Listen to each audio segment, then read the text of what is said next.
Les contes de la Bécasse, le testament, à Paul Hervieux. Je connaissais ce grand garçon qui s'appelait René de Bourneval. Il était de commerce aimable, bien qu'un peu triste, semblait revenu de tout, fort sceptique, d'un scepticisme précis et mordant, habile surtout à désarticuler d'un mot les hypocrisies mondaines. Il répétait souvent « Il n'y a pas d'homme honnête, ou du moins ils ne le sont que relativement aux crapules ». Il avait 2 frères qu'il ne voyait point, messieurs de Courcils. Je le croyais d'un autre lit, vu leurs noms différents. On m'avait dit à plusieurs reprises qu'une histoire étrange s'était passée en cette famille, mais sans donner aucun détail. Cet homme me plaisant tout à fait, nous fûmes bientôt liés. Un soir, comme j'avais dîné chez lui en tête-à-tête, je lui demandai par hasard « Êtes-vous né du premier ou du second mariage de madame votre mère ?» Je le vis pâlir un peu, puis rougir, et il demeura quelques secondes sans parler, visiblement embarrassé. Puis il sourit d'une façon mélancolique et douce qui lui était particulière, et il dit « Mon cher ami, si cela ne vous ennuie point, je vais vous donner sur mon origine des détails bien singuliers. Je vous sais un homme intelligent, et je ne crains donc pas que votre amitié en souffre.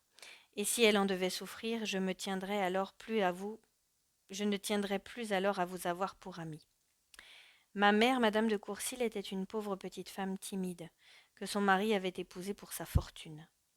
Toute sa vie fut un martyr. D'âme aimante, craintive, délicate, elle fut rudoyée sans répit par celui qui aurait dû être mon père, un de ces rustres qu'on appelle des gentilshommes compagnards. Au bout d'1 mois de mariage, il vivait avec une servante. Il eut en outre pour maîtresse les filles et les femmes de ses fermiers, ce qui ne l'empêcha point d'avoir 2 enfants de sa femme. On devrait compter 3 en me comprenant. Ma mère ne disait rien. Elle vivait dans cette maison toujours bruyante, comme ces petites souris qui glissent entre les meubles. Effacée, disparue, frémissante, elle regardait les gens de ses yeux inquiets et clairs, toujours mobiles, des yeux d'être effaré que la peur ne quitte pas.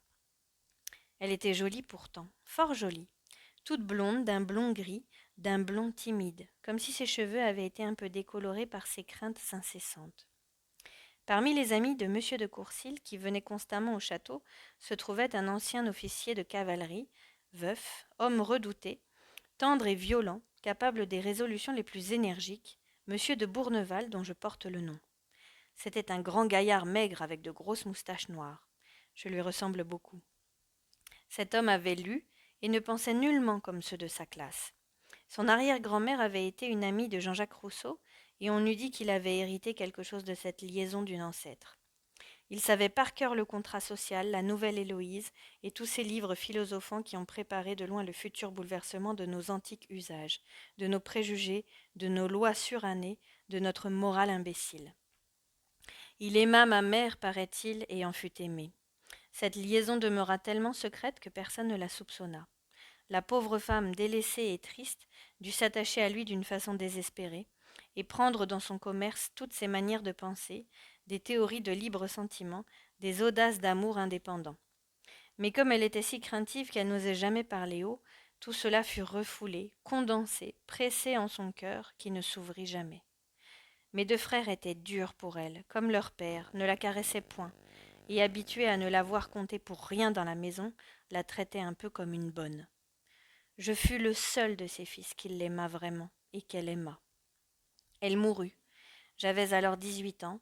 Je dois ajouter, pour que vous compreniez ce qui va suivre, que son mari était doté d'un conseil judiciaire, qu'une séparation de biens avait été prononcée au profit de ma mère, qui avait conservé, grâce aux artifices de la loi et au dévouement intelligent d'un notaire, le droit de tester à sa guise.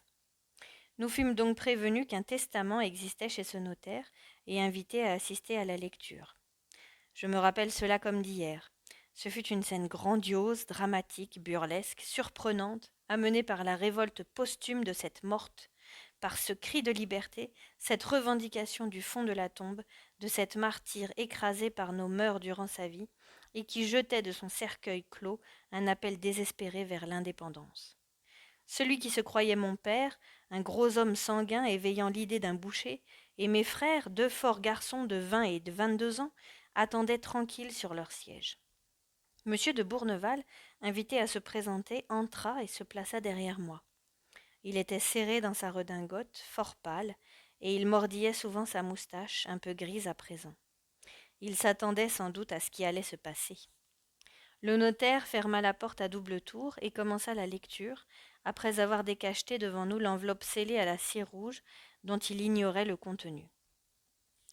Brusquement, mon ami se tut, se leva, puis il alla prendre dans son secrétaire un vieux papier, le déplia, le baisa longuement, et il reprit. « Voici le testament de ma bien-aimée mère. Je sous-signais Anne-Catherine Geneviève Mathilde de Croixluce, épouse légitime de Jean-Léopold Joseph Gontran de Courcils, saine de corps et d'esprit, exprime ici mes dernières volontés. Je demande pardon à Dieu d'abord, et ensuite à mon cher fils René de l'acte que je vais commettre. Je crois mon enfant assez grand de cœur pour me comprendre et me pardonner. J'ai souffert toute ma vie. J'ai été épousée par calcul, puis méprisée, méconnue, opprimée, trompée sans cesse par mon mari. Je lui pardonne, mais je ne lui dois rien. Mes fils aînés ne m'ont point aimée, ne m'ont point gâtée, m'ont à peine traitée comme une mère. J'ai été pour eux durant ma vie ce que je devais être, et je ne leur dois plus rien après ma mort. Les liens du sang n'existent pas sans l'affection constante, sacrée de chaque jour. Un fils ingrat est moins qu'un étranger. C'est un coupable car il n'a pas le droit d'être indifférent pour sa mère. J'ai toujours tremblé devant les hommes, devant leurs lois iniques, leurs coutumes inhumaines, leurs préjugés infâmes. Devant Dieu, je ne crains plus. Morte, je rejette de moi la honteuse hypocrisie. J'ose dire ma pensée, avouer et signer le secret de mon amour et de mon cœur. Donc je laisse en dépôt toute la partie de ma fortune dont la loi me permet de disposer à mon amant bien-aimé, Pierre Germer Simon de Bourneval, pour revenir ensuite à notre cher fils René. Cette volonté est formulée en outre d'une façon plus précise dans un acte notarié. Et devant le juge suprême qui m'entend, je déclare que j'aurais maudit le ciel et l'existence si je n'avais rencontré l'affection profonde, dévouée, tendre, inébranlable de mon amant, si je n'avais compris dans ses bras que le Créateur a fait les êtres pour s'aimer, se soutenir, se consoler et pleurer ensemble dans les heures d'amertume. Mes deux fils aînés ont pour père Monsieur de Courcils, René seul doit la vie à Monsieur de Bourneval. Je prie le maître des hommes et de leur destinée de placer au-dessus des préjugés sociaux le père et le fils, de les faire s'aimer jusqu'à leur mort et m'aimer encore dans mon cercueil. Telles sont ma dernière pensée et mon dernier désir. Mathilde de Croixluce. Monsieur de Courcils s'était levé. Il cria « C'est là le testament d'une folle !» Alors monsieur de Bourneval fit un pas et déclara d'une voix forte, d'une voix tranchante. Moi, Simon de Bourneval, je déclare que cet écrit ne renferme que la stricte vérité. Je suis prêt à le soutenir devant n'importe qui et à le prouver même par les lettres que j'ai. Alors monsieur de Courcils marcha vers lui. Je crus qu'ils allaient se colleter. Ils étaient là, grands tous deux, l'un gros, l'autre maigre, frémissant. Le mari de ma mère articula en bégayant. « Vous êtes un misérable !» L'autre prononça du même ton vigoureux et sec. « Nous nous retrouverons autre part, monsieur. Je vous aurais déjà souffleté et provoqué depuis longtemps si je n'avais tenu avant tout à la tranquillité durant sa vie de la pauvre femme que vous avez tant fait souffrir. » Puis il se tourna vers moi. « Vous êtes mon fils. Voulez-vous me suivre ? Je n'ai pas le droit de vous emmener, mais je le prends, si vous voulez bien m'accompagner. » Je lui serrai la main sans répondre, et nous sommes sortis ensemble. J'étais certes aux trois quarts fou.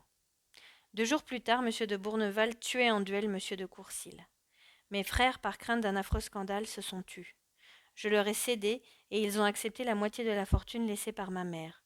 J'ai pris le nom de mon père véritable, renonçant à celui que la loi me donnait, et qui n'était pas le mien.